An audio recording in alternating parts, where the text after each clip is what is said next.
Good afternoon, everyone. I am responsible for the Inquiring Minds monthly series under the auspices of Toronto Mensa. I warmly welcome you to this Zoom edition of Toronto Mensa Inquiring Minds. My name is Kathleen Smith. It is my pleasure to introduce today's speaker, DrMichaelMak. Dr. Mak is a sleep medicine specialist and staff psychiatrist at the Center for Addiction and Mental Health, often referred to as CAMH, in Toronto, Canada. He also provides cultural mental health care for the Hong Fook Mental Health Association. Dr. Mak received his MD from Queen's University in Kingston, Canada, and completed his psychiatry residency and fellowship in sleep medicine at Western University in London, Canada. Dr. Mak is an assistant professor in the Department of Psychiatry at the University of Toronto and an adjunct research professor at Western University. His academic interests include medical education, simulation as a teaching modality in psychiatry, management of insomnia, and the study of sleep disorders in psychiatric patients. He is currently the site director for undergraduate medical education at CAMH and the coordinator of the postgraduate residency transition to practice program for the postgraduate psychiatry training program at the University of Toronto. He serves on the education committees of the Canadian Psychiatric Association and American Academy of Sleep Medicine. Dr. Mak holds important positions in several professional organizations. I will name two of those. He was elected Vice President Clinical of the Canadian Sleep Society in 2023, and he is the President-elect for the Canadian College of Neuropsychopharmacology. Welcome, Dr. Michael Mak. Thank you, Kathleen, for the introduction, and I welcome everybody who's joining us today for this talk on sleep, dreaming of better health. Let me share my slides. You should be able to see my slides on your screen now. Yes. I'm going to make sure that I am showing two videos later on, so I'm going to make sure that you guys can hear the audio from that. So thank you very much for joining me today.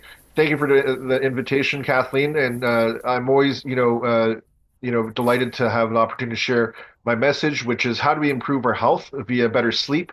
I think we've all heard about how we can improve our health via exercise and good diet, and sleep is what really ties everything together. It's the third pillar of health, and it really demands more attention. So thank you. These are my disclosures. I have grants from the University of Toronto to study what it takes to train our residents. These are people who are doctors learning to do psychiatry. The study of how it's best for them to go from trainees into independent practitioners. Okay, so it's not so much teaching them the skills to diagnose and treat conditions, but also preparing them for real life. Like how do you negotiate a contract? How do you manage the business aspects of your practice?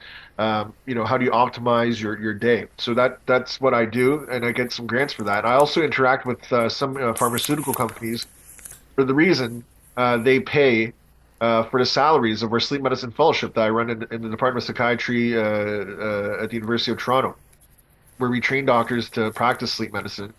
And lastly, at the very bottom there, you'll see that I'm a shareholder of two healthcare companies. One of my heroes is Warren Buffett, and he says, invest in what you understand and what you know, in what he calls the circle of competence. So this is my circle of competence. I understand health. So I have invested in these companies that deal with health conditions. And if you choose to invest in these companies because you saw me invest in them and you make money, then I'm very happy and I'll take all the credit. If you invest in these companies and you lose money, my name is Fred. Okay. Okay, these are objectives for today. So first off, we're going to talk about the relationship between insomnia, which is currently the most prevalent sleep problem in society, and how it relates to mental health and physical health disorders. Because if you have bad sleep at night, you have bad mental health and bad physical health. Our second objective is to examine the threats to health from obstructive sleep apnea, which is probably the second most prevalent sleep issue that's out there in society, and one day may supplant insomnia as the most prevalent condition. And lastly, we're going to understand the risks of, some complex nighttime sleep behaviors that we might not have known before. I'm talking about, talking in sleep, but walking in sleep, but one a specific condition that confers substantial risks to neurodegeneration at the end of your life. So something that we've learned that's relatively new in our field, and I want to share with you today. So first off, let's talk about insomnia, what that means, and some associated numbers and risks. So insomnia cannot, obviously there's going to be a nighttime problem, right? A problem falling asleep or staying asleep. And a disorder wouldn't be a disorder unless it causes you some sort of daytime dysfunction. So you usually what it means is a problem at school or at work, or you're not performing as well as you could. And in the worst cases, you're not showing up because you couldn't sleep the night before. And in terms of duration, if your symptoms exist for 3 days a week for 3 months straight, then mathematically, these symptoms, this condition will not go away, even if you try to ignore it. We know this because we study how the disease progresses untreated when people are placed on wait lists to be seen for therapy. Sometimes these people have to wait for 1, maybe 2, or maybe even 5 years. And we know that if you meet the criteria that you see before your screen, you'll be exposed unnecessarily so to mental health risks and physical health risks, and it's not going to go away. So let's talk about epidemiology. Insomnia disproportionately affects female sex. Ladies are 58% more likely to report this condition. We see a higher prevalence of this insomnia in indigenous populations, likely associated with their traditionally challenged social and economic status. And lastly, insomnia is most prevalent in older adults, people who are 65, 60, 65, 75, because unfortunately, as we age, we lose our ability to stay asleep at night. Hence, we hear stories about, grandparents that they go to sleep at 8:30 p.m. They wake up 4 to 5 times in the middle of the night, sometimes to pee, sometimes for no specific reason, and they wake up really early in the morning, maybe 4:30 to 5:30 in the morning. And unfortunately, we do, that is the natural progression of life. As we get more wisdom, we tend not to sleep as well at night. Specific to Canada, where I'm from, giving this talk today, I wanted to give you the most up-to-date prevalence numbers. How many people in society are affected by this condition? So if you ask a random person in the street in Canada, are you dissatisfied with your sleep? Maybe 1 in 4 people will say so. If you ask them specifically, do you have a problem at night, falling asleep or staying asleep? That's 23%. Furthermore, if you add to that, do your nighttime issues cause you daytime dysfunction? That's 1 in 5 folks. And lastly, if you add 3 times a week for frequency and duration of 3 months of symptoms being present, that's 16.3%. And I submit that is a huge public health issue and demands more attention. And by the way, for those of us joining in the United States, prevalence in the United States is about 10 to 15%. So even there, it's still a widespread problem. And the reason why we have a little bit more insomnia in Canada is because the further you go away from the equator, the fewer hours of daylight, sunlight exposure that we get in the winter, as an example for today. And the fewer hours of sunlight exposure that you get, especially in the winter, the worse your sleep gets because the light that you're exposed to in winter actually stabilizes your internal body clock. So, equatorial countries don't have to worry about that. They get lots of sunlight, all throughout the year. But for us, in the wintertime, there's very little sunlight, and that screws up our sleep. Specific to Canada, people have looked into, what is the economic burden of insomnia symptoms? How much are we paying doctors to see patients with insomnia? Those are direct costs. How much are people that suffer from insomnia paying for therapy and medications to treat that condition? Those are also direct costs. Indirect costs would be, say, a person that works, they have bad sleep at night, they show up to work, and their productivity is impaired. That's presenteeism. And then in worst cases, you have absenteeism because, their sleep is so bad at night before they can't even show up. So those are indirect costs. We add the direct and indirect costs together. That's $1.9 billion a year in Canada in Canadian dollars. And I submit that that's money that can be better spent in other facets of our medical care. All we need to do is improve the sleep health of society. So that's why I guess some of you are listening in today, and I'm glad that you're doing so. By the way, these authors surmise that if we're able to reduce the prevalence of insomnia by a mere 5%, we are able to save $350 million a year. And that money can go towards emergency medical care, primary care, and I would say mental health care.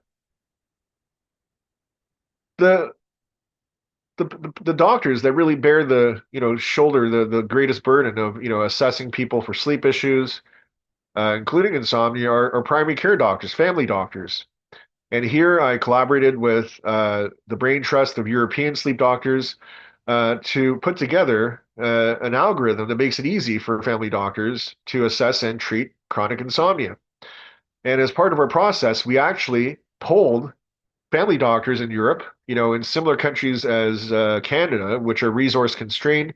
I'm talking about countries that serve patients in a public healthcare model where, healthcare is publicly funded, places like Italy and other parts of Europe. And we were astounded to find that 50% of family doctors in these countries don't ask about sleep health or symptoms of sleep disorders, and another 50% say that they don't have the time to do so. So that we're probably dealing with an underdiagnosed condition. There's probably a lot of people walking around in Europe that go undiagnosed even though they suffer from sleep issues. They've replicated that study here in Canada, and these are the results. I'm happy to tell you that we do a slightly better job than our European colleagues in assessing sleep issues. In Canada, two-thirds of primary care doctors will regularly or proactively ask about sleep issues during part of a normal health assessment. But that still leaves a third of people that may suffer from sleep conditions that go undiagnosed and unscreened.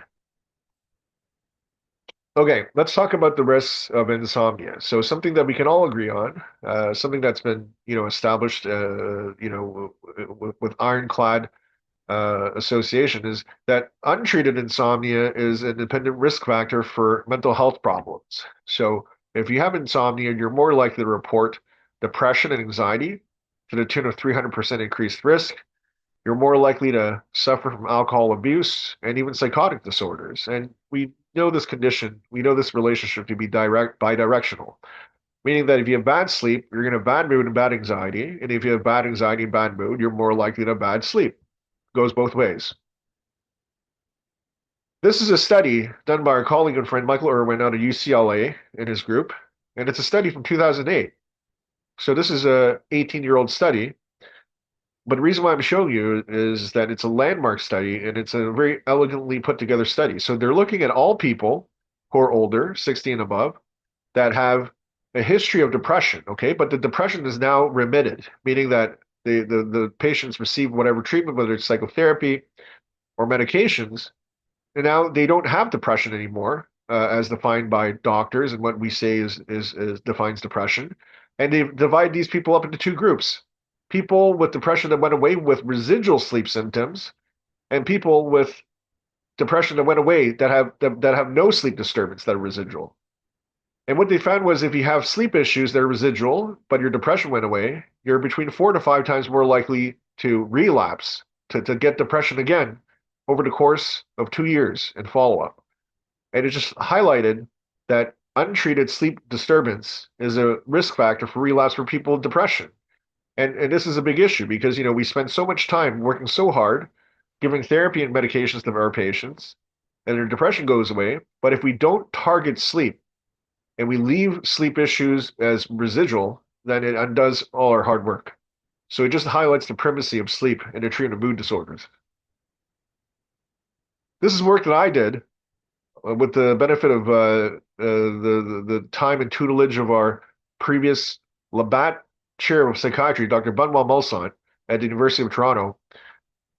He and others led what they called an optimum clinical trial, which is to date the largest trial, a study that focuses on late life depression that's hard to treat.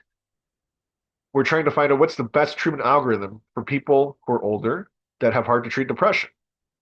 And, they enrolled patients from New York City, Arizona, Toronto, and other sites.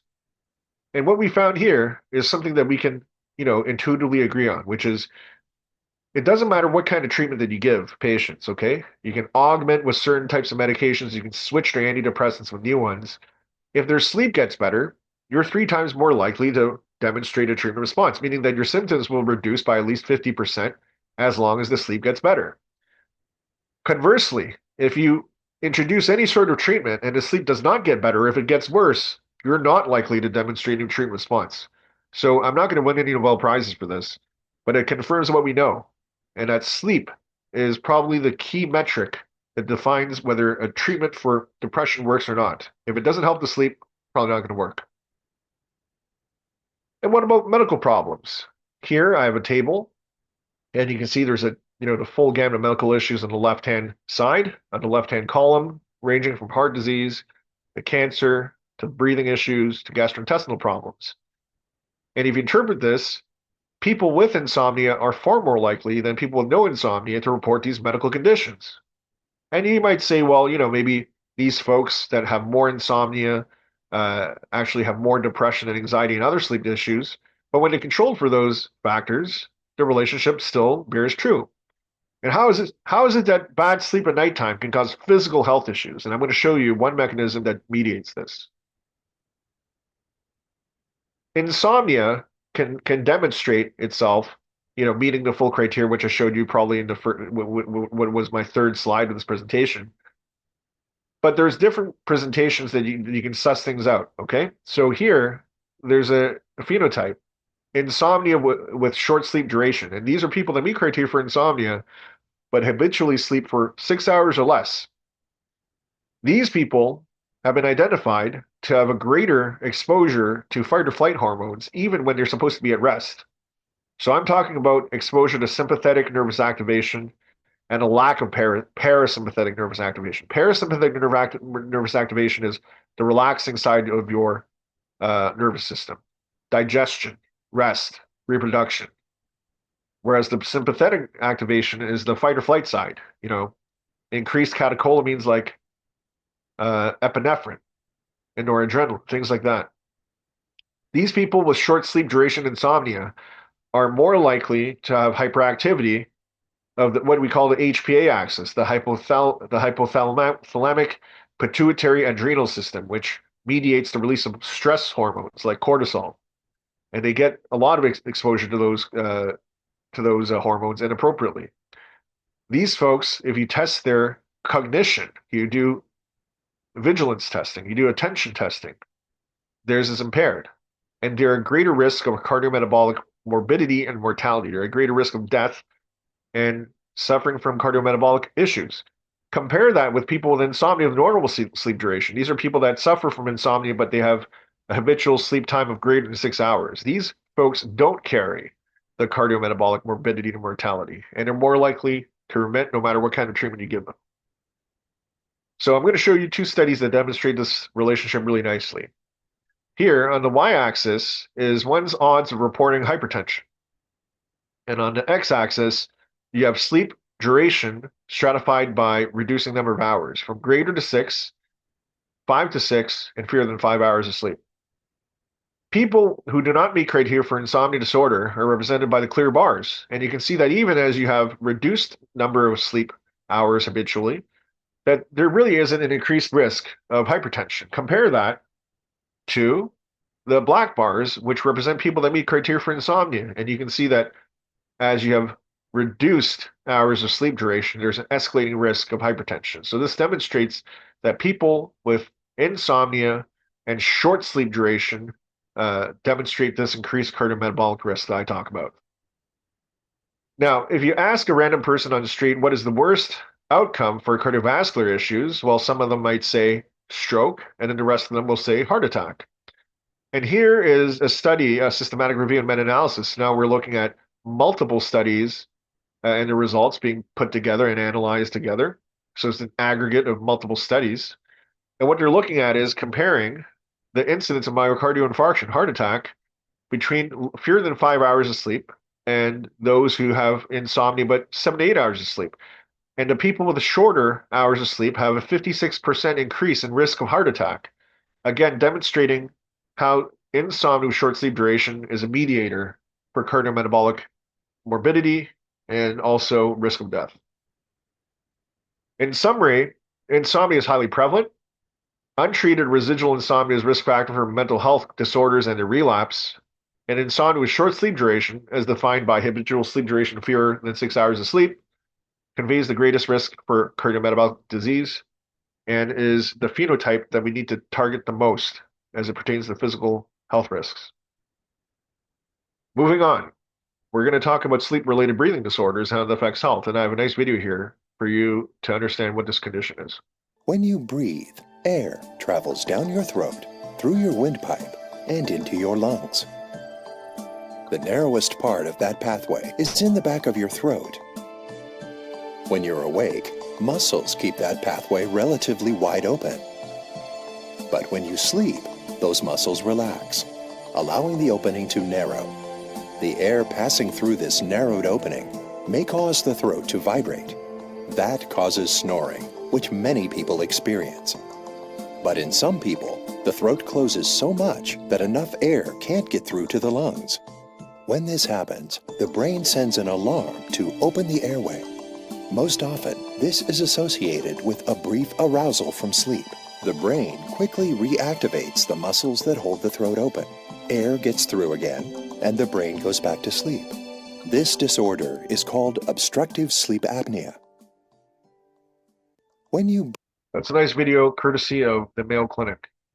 And the main disorder that encompasses sleep-related breathing disorders is obstructive sleep apnea. So as you can see from the video just now, it's a mechanical issue.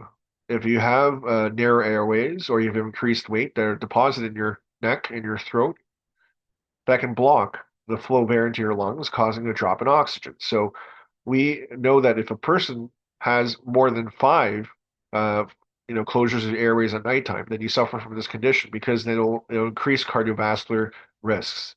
And this is the way that we categorize it. If you hold your breath 5 to 15 times, it's a mild case of sleep apnea. Moderate cases means that you hold your breath 15 to 30 times per hour, and severe cases more than 30. So it's bolded for the moderate to severe cases because mathematically we know that if you hold your breath more than 15 times an hour, the risks to your heart and your brain are substantial enough that they demand treatment. It's a time that we know that you should definitely get treated no matter what. And in terms of prevalence, sleep apnea really is the epidemic of our age. Um, if we're talking about the minimal criteria for sleep apnea, meaning that if you hold your breath 5 times or more per hour, that's 936 million people affected worldwide. If we're talking about moderate sleep apnea and worse, so if you hold your breath 15 times or more per hour, that's 500 million people worldwide, 500 million people. If you look at the numbers in front of you carefully, you'll see that men are disproportionately affected by sleep apnea compared to female sex, to the tune of approximately 2 to 3.7 times greater risk. And we know that progesterone, which is one of the female hormones, is a regulator of your drive to breathe. And we know that, in a premenopausal level, it's protective against sleep apnea. Ladies that are postmenopausal, their risk of sleep apnea increases, and almost equalizes with men. So that's one reason why ladies are less affected by sleep apnea. In Canada, only 6.4% of Canadians are actually diagnosed by a sleep doctor through some sort of legitimate testing, whether it's home testing or in the lab. But we know that this is underdiagnosis. Okay, this number is too low. When we look at the risk factors that mediate the presence of sleep apnea, we know that 25 to 30% of Canadians actually have intermediate to high risk of bad sleep apnea, leading us to tell patients that 80 to 90% of people with sleep apnea walk around undiagnosed. So, by the way, if you're curious about whether you have a high pretest probability of sleep apnea or not, you can use this questionnaire called the Stop Bang questionnaire. By the way, the lady in the screen before you is the lead author of this questionnaire, Dr. Francis Chung at University Health Network. Here she's winning the 20th annual UHN Inventor of the Year award for this work. So the questionnaire is very simple. It's got 8 questions. Do you snore? Do you feel tired during the day? Has anyone observed you to stop breathing or gasp when you sleep? Do you have high blood pressure? Are you being treated for it? Is your body mass index greater than 35? Is your age greater than 50? And then it has questions about your neck size. So if you're male, is your shirt collar 17 inches or larger? If you're female, is your shirt collar 16 inches or larger? And are you male sex? And if you answer yes to 3 or 4 questions, you're at intermediate risk. If you answer yes to 5 questions, at least you're at high risk. So, if you hit 3, answer yes to 3 of these questions, you might want to speak with your doctor to get tested. Anyway, so this condition confers a lot of health issues. Okay, so one part that is a public health issue is safety and as it pertains to driving. And we know that people with untreated severe sleep apnea can have anywhere between 2 to 10 times greater risk of crashing your vehicle compared to those people with no sleep apnea.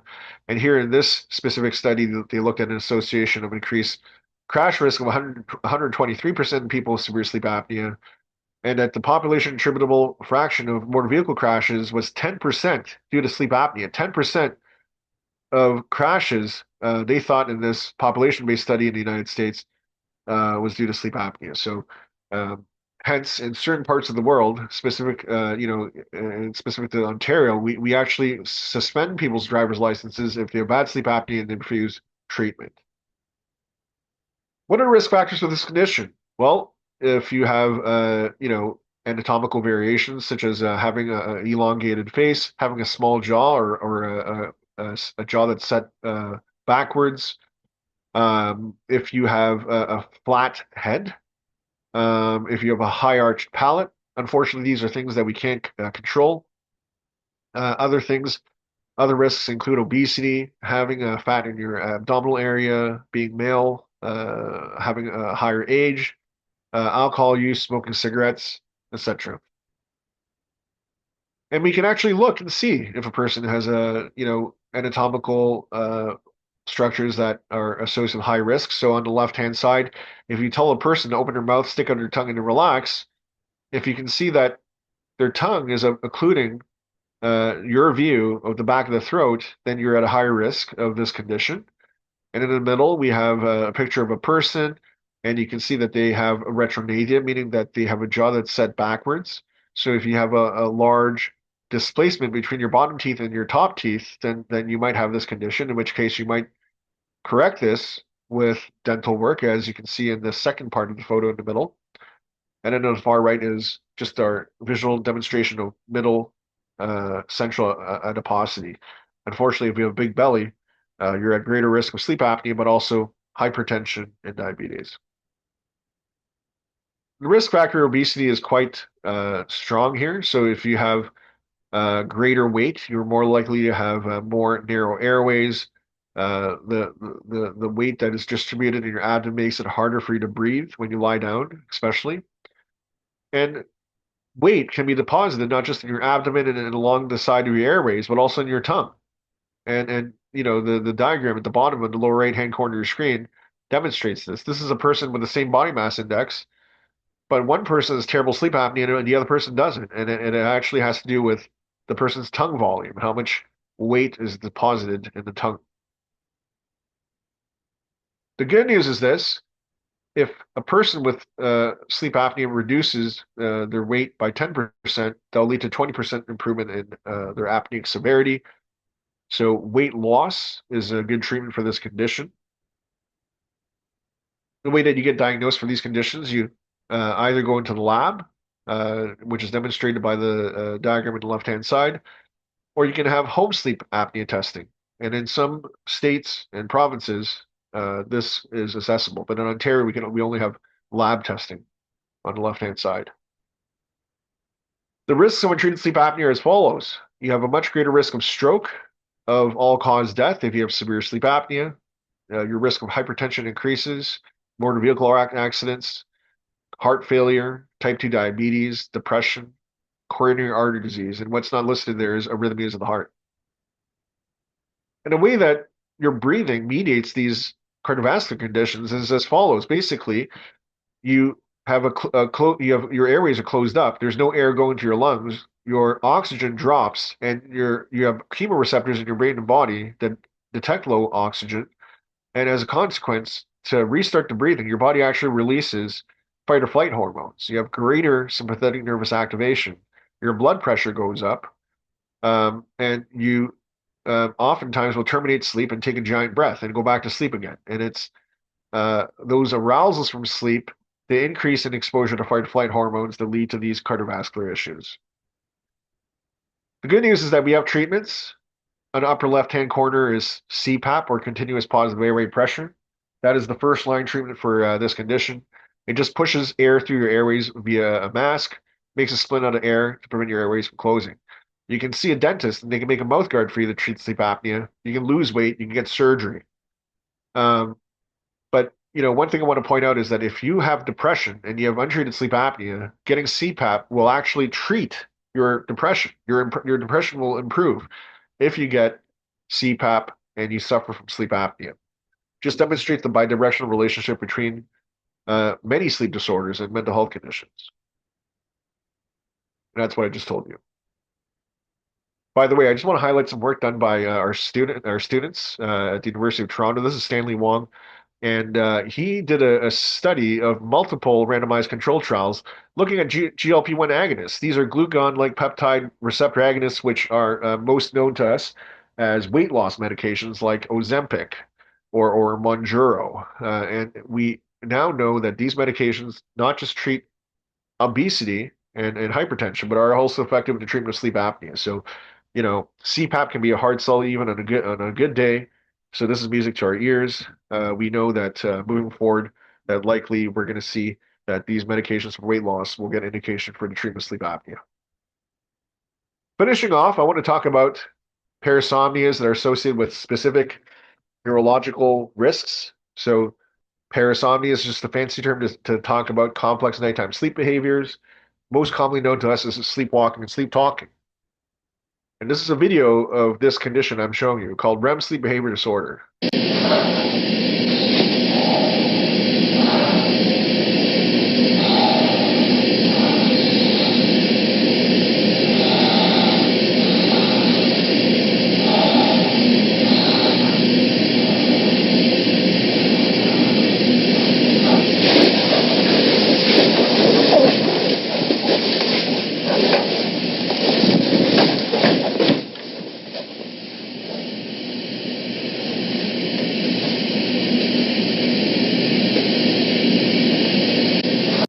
So that video, if you look carefully, it was from 1986.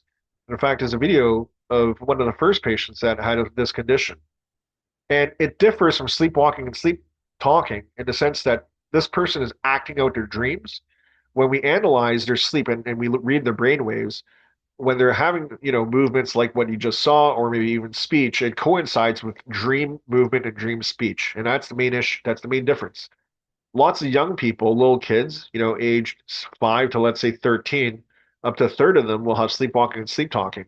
But if you ask them if they remember what they did, none of they all tell you that they have no idea what you're talking about. They only know about their sleepwalking and sleep talking because you tell them the next day.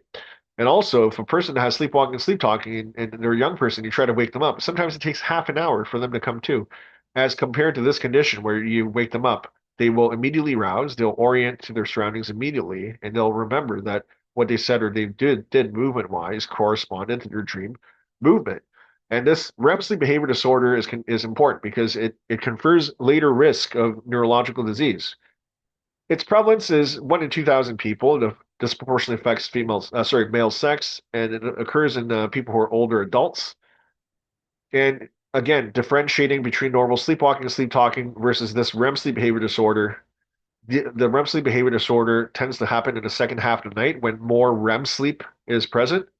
The person will easily rouse, they'll orient their surroundings quickly, and they'll remember that they have movements or speech to correspond with their physical activity.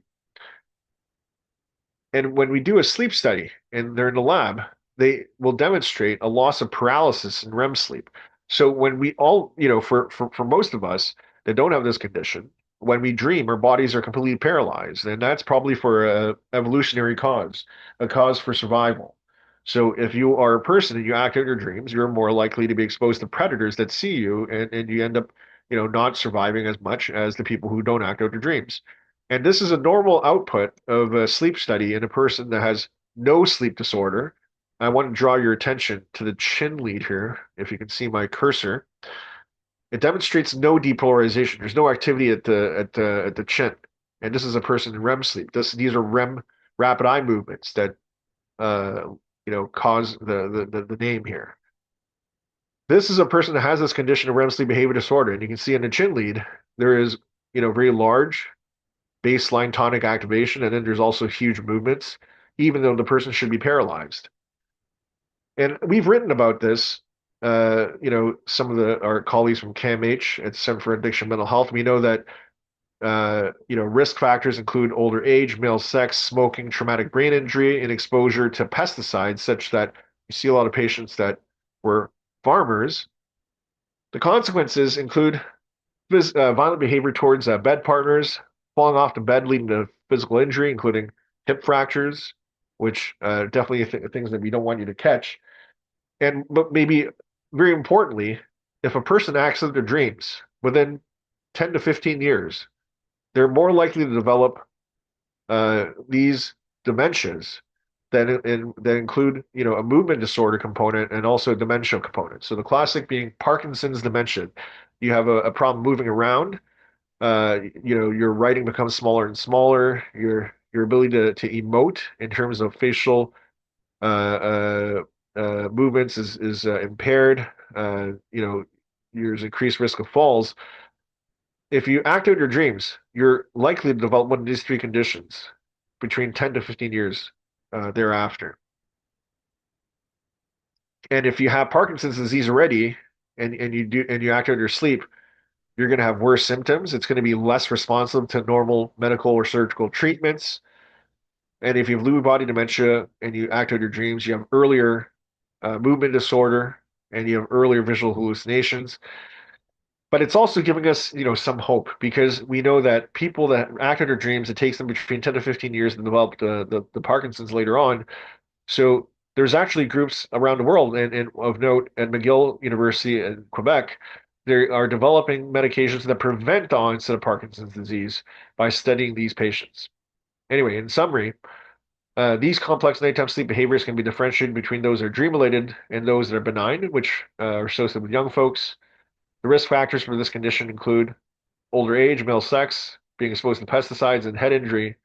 And if you act out your dreams on a regular basis, you're at greater risk of developing dementias, movement disorders. And I think that gives you a nice overview of the state of the union in terms of sleep medicine. And I'm happy to answer whatever questions you may have. Thank you.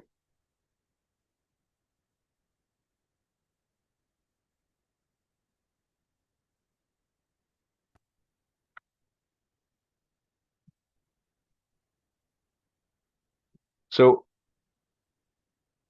Ivan asks, what is this simulation modality? So simulation can involve people that are playing different characters.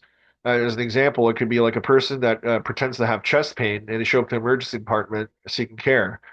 It's a way to train medical students and residents and fellows to learn skills that are high stakes but low frequency. So, you probably don't want a medical student treating chest pain for the first time when you go to an emergency department for your own chest pain. So, you train them through people that play characters or the use of mannequins that actually have the technology that can simulate symptoms, etc. Um, and then, Ivan, you also ask, these studies show correlation, but has anyone demonstrated a causal link? Well, here's the thing. Like when you study association between, bad sleep and mental health conditions, there is no, there's no planet in the universe where the ethics board will approve of us ruining a person's normal sleep to see if that induces later on development of mental health issues and anxiety and alcohol use disorder, right? So, we look at the strength of the association, and there it's a 300% increase, and thus, for all intents and purposes, it is causal. And I think you also asked, how do they test for sleep apnea? There are two ways to get tested. So, one is to get testing at home, what we call home sleep apnea testing. You're loaned a device. It measures your airflow. It looks at your oxygen in your blood by putting a clip with a red laser in your finger. And there's bands on your chest and abdomen to see if you're actually trying to breathe or not, to differentiate between obstructive apnea and central apnea. That's one way. Another way is that you go to a laboratory where they do a more fulsome test. They read your brain waves. They look at your heart rhythms the entire night. They also look at your leg movements to see if you have restless legs, and they watch to see if you sleepwalking or sleep talking. So those are the two ways to get tested for sleep apnea. And Linda says, in using GLP-1 agonists, is the corresponding weight loss a factor in helping the apnea? That is absolutely correct.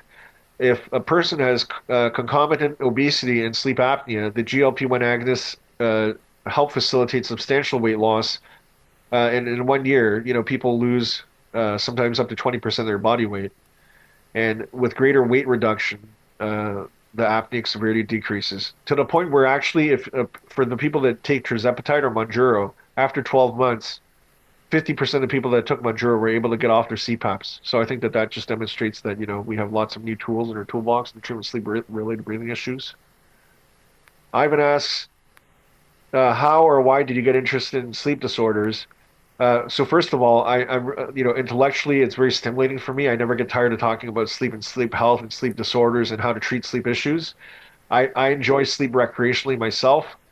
And sleep very well, even though Kathleen will tell you I'm actually a new father. My son was born last Thursday, so I'm getting decreased sleep, but because of my good sleep habits, I'm still doing okay. I'm still able to give you a talk, right, as an example. Um, sleep medicine is like one of the newest facets, one of the newest disciplines of sleep. In medicine. It didn't exist until the discovery of REM sleep, which was in 1957. And before that, psychiatrists' interest in sleep by way of dream interpretation, which didn't really, end up going anywhere. But now we know that, as I showed you today, that, even simple sleep disturbance 3 times a week for 3 months can ruin your life in different ways. So it's my core message to get sleep health out there so that we can all sleep better and have better health. Robert goes, what can you do to improve your sleep? So a very simple advice that I tell people is wake up every day at the same time and go to bed only when you're feeling sleepy. So your wake time should be the same Monday to Sunday. I know that a lot of us will have a one wake time between Monday to Friday and a different wake time on Saturday and Sunday. But that difference, that offset of wake times, weekdays to weekends, is what's called social jet lag. Okay? It takes 24 hours for your brain and body to adjust between 1 hour of difference in your wake time from Monday to Friday to Saturday and Sunday. So if you give yourself a 3 hour offset, like let's say you wake up at 5 o'clock Monday to Friday, and now you wake up at 8 o'clock on Saturday and Sunday, on Sunday night to Monday morning, that change back to your original sleep wake time of 5 a.m., you won't be normal until Thursday. So having the same wake time every day of the week is a simple way to improve your sleep health. And then Jahangir says, for sleep apnea, are there any throat or vocal cord exercises that can improve this condition? If you have mild sleep apnea and you hold your breath up to 15 times an hour, but not above 15, there is evidence from a study in 2006 in the British Medical Journal that people that play the didgeridoo, which is an Australian indigenous musical instrument, that practicing playing that didgeridoo can reduce the intensity of your snoring, but also reduce your sleep apnea severity. So it's a form of exercise. It increases the muscle tone of the muscles that line your airways, and makes it less floppy. And if it's less floppy, then it's less likely to close up when you lie down due to gravity. So, but unfortunately, if you have a moderate to severe case, then mathematically it's less likely that exercise or using a didgeridoo will help you. Thank you, Jane. I appreciate your congratulations on the birth of my son. It's my first kid. We're all very excited. I should have done this 10 years ago, but better late than never. Abby asks, does the preferred number of hours of sleep, i.e. 6 plus, include 2 sessions of sleep with a break of an hour or so between them, that's fine. That's a per 24-hour tally of sleep. So, young, like let's say a person who's age 18 to 64, they have the benefit of youth, and they may be likely to sleep anywhere between 7 and 9 hours in one continuous go in the middle of the night. The more wise we get, and the farther down we get in our age range, the more likely it is, as an example, for men to wake up in the middle of the night involuntarily so to urinate, to use the bathroom due to, benign prostatic hypertrophy. All men with time will have enlarging sizes of the prostates that force them to urinate in the middle of the night. So they have to wake up in the middle of the night. They will have middle of the night interruptions. Ladies will be postmenopausal. Their hot flashes will interrupt their sleep. And all of us will just lose our ability to stay asleep. So it may end up that we have 5 hours of sleep in the middle of the night, and we supplement that with 1 or 1.5 hours of napping during the day. Hopefully, maybe after lunch, which corresponds to our circadian drop and alertness. And if you have to nap, try to keep the naps either really short or really long. Really short meaning fewer than 30 minutes. Really long meaning at least an hour and a half, 90 minutes in length.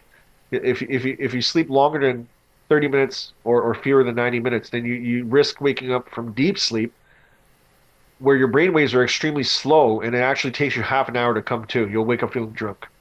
So that's what I'll say about napping. What is a good target for average daily hours of sleep? So for people who are 18 to 64, it's 7 to 9 hours. If you are 64 and above, it's 7 to 8 hours of sleep. And obviously, these are bell curves. You're going to have people to the left of the curve and people to the right of the curve. Some people are genetically blessed. For whatever reason, they can sleep fewer than 5 hours, or fewer than 6 hours, or fewer than 4 hours, and they don't meet criteria for insomnia. So meaning that they won't complain of a problem falling asleep or staying asleep. They don't complain of daytime dysfunction. And for whatever reason, those people are able to repair their DNA, shuttle the waste products in the brain in a limited amount of time. But that's far and few in between. That may be like 1 in 100,000 people. Most of us fall under the normal guidance, the suggested number of hours of sleep. Frederick asks, when CPAP does not work for some people, is hypoglossal nerve stimulation and a potential efficient alternative? In people with bad sleep apnea, and they actually have poor recruitment of the muscles of the airways of the back of your throat, of your tongue, then it would be a good treatment. Then unfortunately, it's not available in Canada. It's widely available in the United States. If you're a person and you live in the United States and you have sleep apnea and you don't like CPAP, that is a viable alternative. But the downside is cost. And once you have that implant, hypoglossal nerve stimulation implant, you're not able to get an MRI after because it's incompatible with getting an MRI after. But you have a metal implant in your body. Okay. Mark asks, is there a link between apnea, sleeping fewer than 6 hours, and MS? MS, I'm thinking, is multiple sclerosis. If you have bad sleep, that is associated with multiple sclerosis. The question is, we don't know if it's because you're going to get multiple sclerosis that you end up having the bad sleep, or if it's the bad sleep that contributes to your development of multiple sclerosis. Again, there is no good way of studying this because there's no university or independent ethics board that's going to say it's okay for us to damage a normal person's sleep to see if they go on to develop health conditions, right? So it's going to be purely observational. Probably people with multiple sclerosis, they have bad sleep because they have like a neurological damage that damages the centers in the brain to allow them to have good sleep. So it's probably MS that's causing their bad sleep. Is too much sleep a problem, Jane asks? The answer is yes. People that sleep more than 9 hours habitually have similar increases in risk of hypertension and diabetes and obesity, probably because they're not expending enough calories. They don't have sufficient daytime activity and exercise, causing them to have health problems. So there is it's not just too little, it's also too much can be a bad thing. Joanne asks, does treated sleep apnea result in dementia? I think what you mean to say is, does it reduce the risk of dementia? And and the answer is probably yes. It's not a hard 100% answer, but the standard of care currently, if a person develops memory issues, not to the point where they already completely, they meet criteria for Alzheimer's dementia, but even if you have a mild reduction in your working memory and your cognition is beginning to be impaired, it's standard of care to treat your sleep apnea. And we see in clinical experience that people who have mild cognitive deficits and they have their sleep apnea treated, that sometimes their cognitive impairments will reverse. And the reason why this is the case is, in deeps, there's four stages of sleep. There's two stages of light sleep, and deep sleep is the third stage of sleep, and then the fourth stage of sleep is dream sleep. In your deep sleep, the third stage of sleep, or what we call delta sleep or slow wave sleep, that's the time when your lymphatic system is activated. That's the time when the waste products of your brain get shuttled away. And if you have untreated sleep apnea, that curtails the amount of time in deep sleep. Your deep sleep proportion, which should be up to 20% for adults, will be much lower because every time you're in deep sleep and your body's relaxed, your brain's relaxed, your drive to breathe is weaker. If your drive to breathe is weaker, then you have more sleep apnea. If you have sleep apnea, it's going to kick you out of that stage of sleep, bring you back to light sleep. And that's probably the way that people develop dementia with untreated sleep apnea. Celia asks, does the time you go to sleep matter if you get 6 hours plus anyway? The answer is that it does, hilariously. All you have to do is ask people to do shift work. So people that do shift work, they force themselves to sleep when the light is out, when the sun is out, and work when the sun is down. And our brain and bodies are optimized to be fully alert when the sun is out and to be at state of rest when the sun is down. And if you sleep an equivalent 6 hours, but during when the sun is up, your health is impaired, and it has to do with the fact that there's certain proteins in our brain and bodies that get manufactured in the face of daylight and sunlight that makes sense for us to have activity when the sun is out. And when you have circadian mismatch, you're active when it's dark out and you're trying to sleep when it's light out. That actually has negative effects to your mental health and physical health. So there is a proper time to have your 6 hours of sleep. Gilbert asks about naps. Are there actual benefits in taking naps? The optimal duration and then downsides to it. So if you can avoid taking naps, I would avoid taking them, okay? Because whatever sleep you get during the daytime is going to be subtracted from the time that you get in sleep when you go to bed at night when it's dark out. But let's say it's not avoidable. Then your sleep, the optimal sleep duration would be fewer than 30 minutes. And if you can't help it, at least extend it so it's not at least 90 minutes in length. And I explained the reasons why previously. And if you have, what's the optimal time to take your nap? Probably right after lunch, because in all our DNA around the world, in human beings, we're built in to have a time of drop in alertness right after lunch. And if in Spain and Italy, in the past at least, they built in siestas, right? They had mandatory times of break that line up with our circadian drop in alertness in those periods of time. So the downsides, if you take too long of a nap and you wake up from deep sleep, like let's say you nap for 45 minutes and you wake up, you're going to not know where you are. You're going to be like, oh, am I at the cottage or am I at home? You're going to feel drunk, and it's going to take a long time for you to come to. Daniel asks, is it correct to say that total sleep tally is more important than the time one begins sleep? Try to keep it within 7 to 9 hours on average, right? And you're going to want to sleep when it's dark out and wake up when the sun is coming up. Sandra says, I have poor sleep, wake frequently, have to pee. Over the past 2 years, I've been having migraine auras during my sleep or upon awakening. I saw a neurologist who couldn't find anything of concern, although some microangiopathic white or bright spots were seen in MRI. Could there be a connection between these things? People with bad sleep tend to have more of these findings of white spots on MRIs. We don't know if it's a direct correlation. Sometimes they can be caused by stroke that are silent. But in your specific situation, it sounds like you might have sleep apnea. I would go get a sleep test done. Waking up in the morning with migraines with auras, that's associated with untreated sleep apnea. Linda says hubby claims he has stopped stuffed nose, I guess, and takes off CPAP. Now what? If he is intolerant to CPAP, and let's say he has higher weight, then he might talk to a doctor about one of those weight loss drugs that I mentioned. They can get a mouth guard from a dentist and treat sleep apnea. They work by pushing your lower jaw forward by a small distance, which makes it harder for the airways to close. You can also get surgery from an ear, nose, and throat doctor where they take out your tonsils and adenoids and the roof of your mouth that hangs down towards the back. Those are probably his alternative options. Ivan asks, how does exposure to daylight, natural daylight, impact sleep? It improves daylight, it improves nighttime sleep. So sunlight exposure, our eyes, our retinas have receptors called melanopsin receptors that actually detect sunlight, and also natural, synthetic light that have the same wavelength light. And exposure to sunlight in the morning stabilizes your internal body clock for the next 24 hours. So it's actually very important that when we wake up, we open all our blinds or turn on all the lights, and do so around the same time, because that makes you sleep better and your mood's better. And we know that comprehensively. Jahangir asks, can you recommend a comprehensive research paper or medical book re sleep apnea solutions?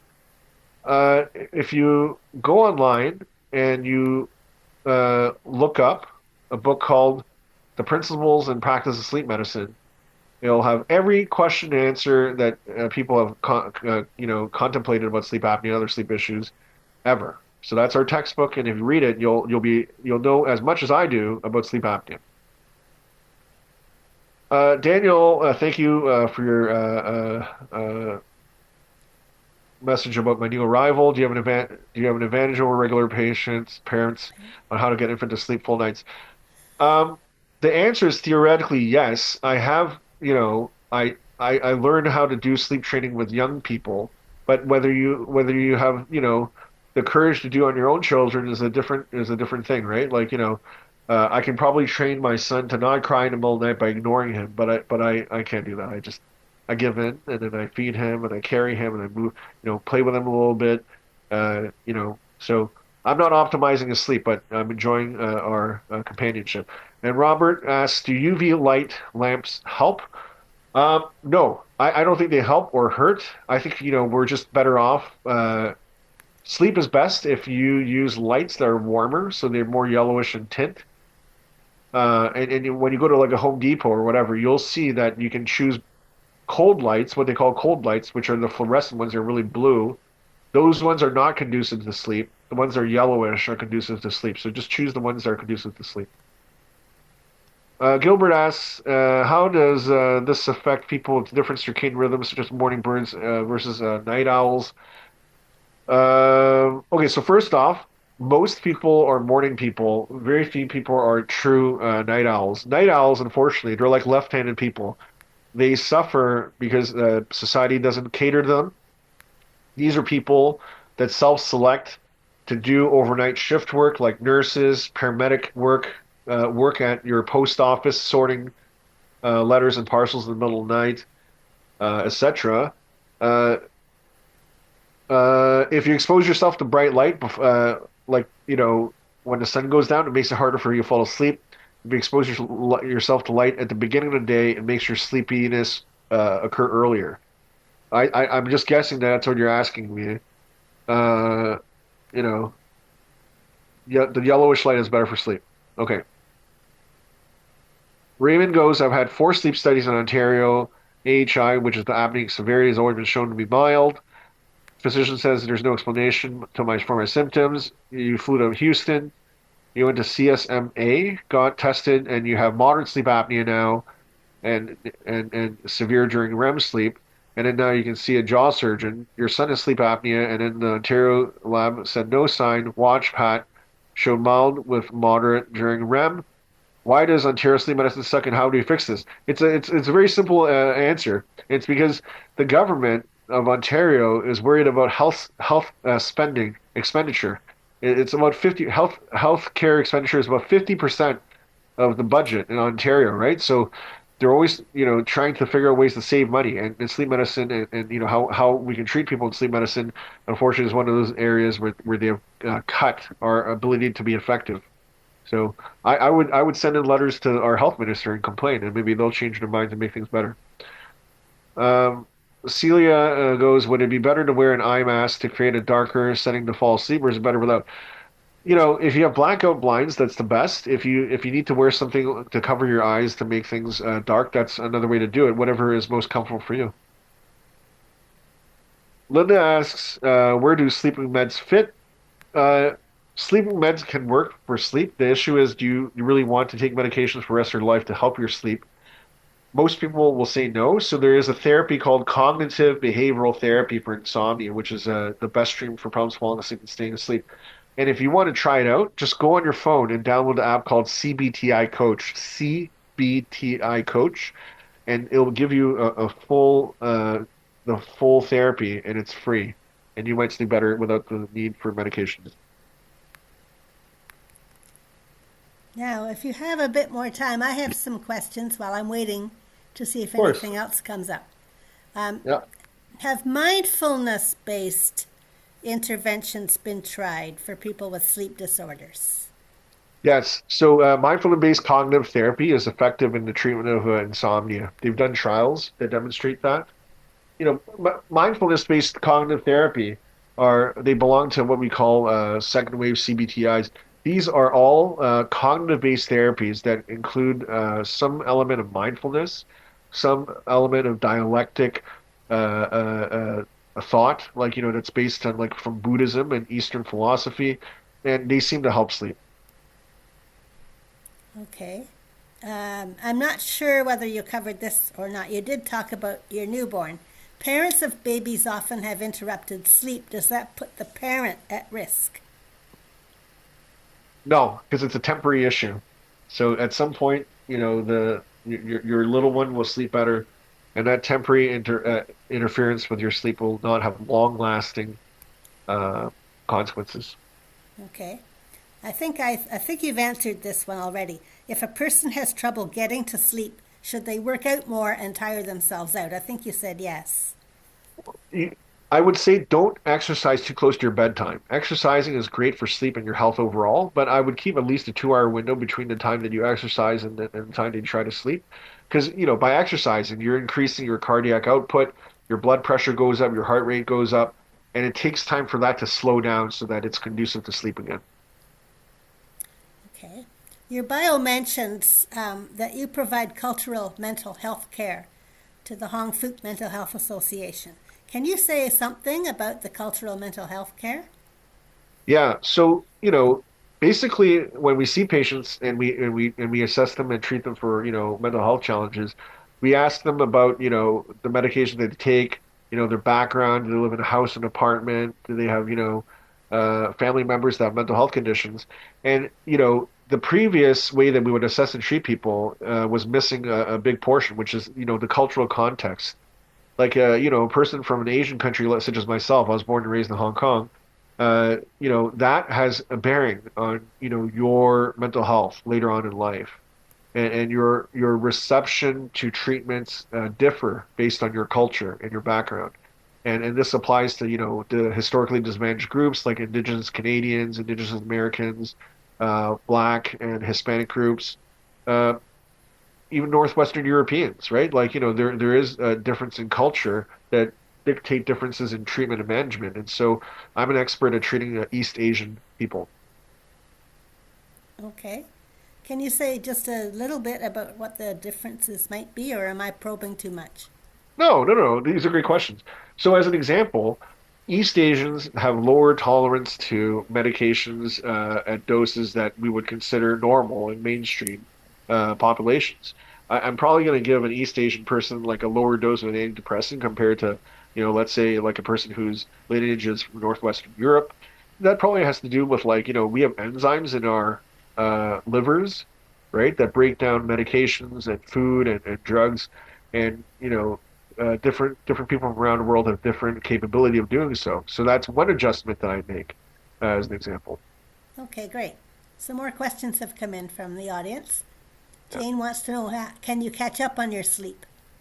And the answer is yes, we can catch up on our sleep, but the problem is that it's not an immediate or short-term process.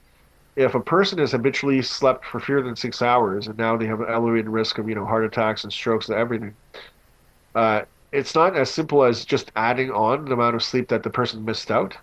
We see that even though you mathematically have gone, the amount of sleep that you've lost, you still have an elevated risk that persists over the course of months, sometimes years. So the answer is it's best to have consistently good sleep so that you're not in a situation where you're, kind of like trying to pay off the debt that's hard to pay.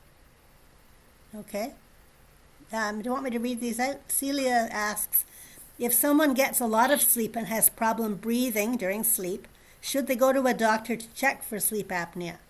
The answer is absolutely yes. If you gasp while you sleep at night, if it's hard for you to breathe when you sleep at night, or if you have a bed partner that's seen you hold your breath when you sleep at night, you should definitely get checked for sleep apnea.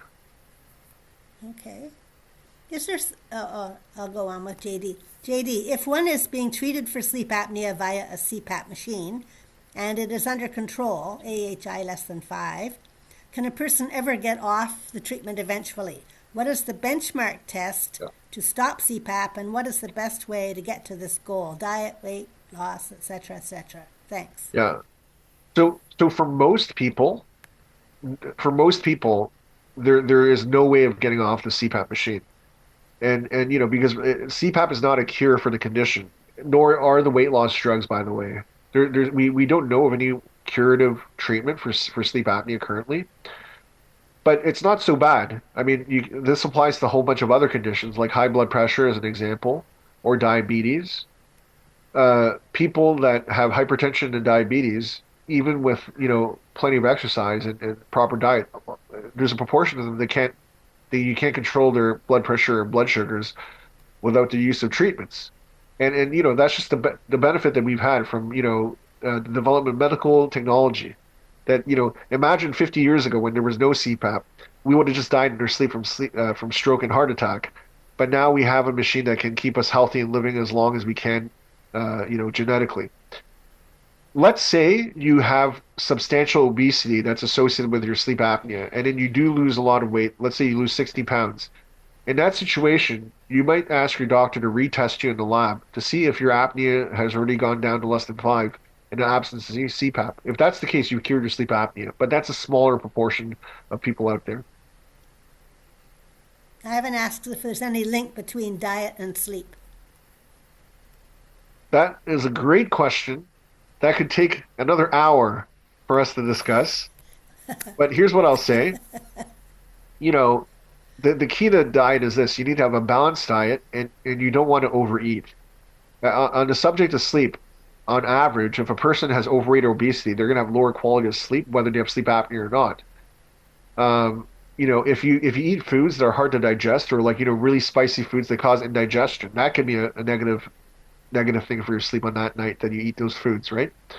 So, have a good balanced diet, but and try to keep your heavy meals away from the time that you sleep. You should have at least 3 hours between your dinner and your time you go to bed. Okay. Daniel, the night owls. Are ADHD, ASD, and other mental disorders and conditions more likely to produce night owls? And could you please comment on the cost and benefit of shifting sleep hours to more conventional hours? Yeah, so people with ADHD and ASD, and these are, what we call neurodevelopmental disorders. It's true. They have a greater proportion of people who are night owls because if you measure the serotonin secretion when it's darker out, it doesn't look right. They either have subthreshold secretion of melatonin when it's dark out, or the timing of their secretion of the melatonin is not at the right time.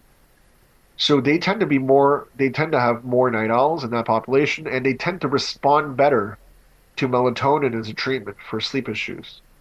Because melatonin is not a sleeping pill, right? Lots of people take it for sleep, but it's not a sleeping pill. It just shifts your internal body clock. And it just so happens that, people with ADHD and ASD are one of the 3 populations where it can help. The other populations include people who are older, because as we age, our ability to secrete melatonin properly is impaired. And then also people that have the internal body clock issue where they sleep late and wake up late, called delayed sleep-wake phase disorder. So, yes, it helps them, and in their case, yes, it does. It actually is worth it to normalize their sleep, because in people with ADHD and ASD, they normalize their sleep, they have fewer behavioral outbursts. Okay. Linda asks, what about claims made that some essential oils help? I I don't think that you can treat a person with insomnia with essential oils, but I've experienced the benefit of essential oils in my bedroom, and I like it recreationally. So I think that, if you're a person and the oils and you have like, a diffuser in your room and somehow that makes you feel better, you're going to sleep better anyway. But I don't think that it's going to treat a clinical sleep disorder by itself. Raymond, do you know of a sleep lab in Canada, even a private one, that could give a more accurate diagnosis than a typical OHIP funded one? I think there it's all the question is, I mean, the answer is geography. Is your sleep lab, is the sleep lab affiliated with a university? Is this an academic sleep lab? Are the people at the sleep lab, functional members of the academic community? Are they actually trying to afford, sleep science in a measurable way? If they are, then, they're more invested in giving you accurate diagnosis and treatment. If they're not, then they might not be. So if somebody who's been at this webinar or who has read some of the literature you're recommending and is therefore kind of more knowledgeable than your average bear goes to the doctor, can they ask the doctor to give them a referral to a sleep specialist and name off some names?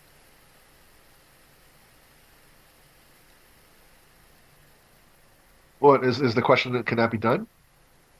I'm just saying, is that feasible? Can you go to the doctor and say, I Yeah, want to go and see Dr. X? yeah, And get a referral? yeah, Yeah? yeah. Okay. Okay. Let's see. Linda said, or herbal teas. Herbal teas, do they help? I think they're very enjoyable, but again, I don't. I think that if you have a disorder, I don't think that by itself will be helpful. Okay. Daniel wants to repeat you to repeat your comment, but I'll just say, Daniel, this talk is being recorded, and after the talk, what I do is I review the talk and then I put it up on my personal YouTube channel, and you can Google YouTube Kathleen W. Smith and give me a few days and it'll show up there and you can listen to the whole thing again. And you'll know that that was near the end, right?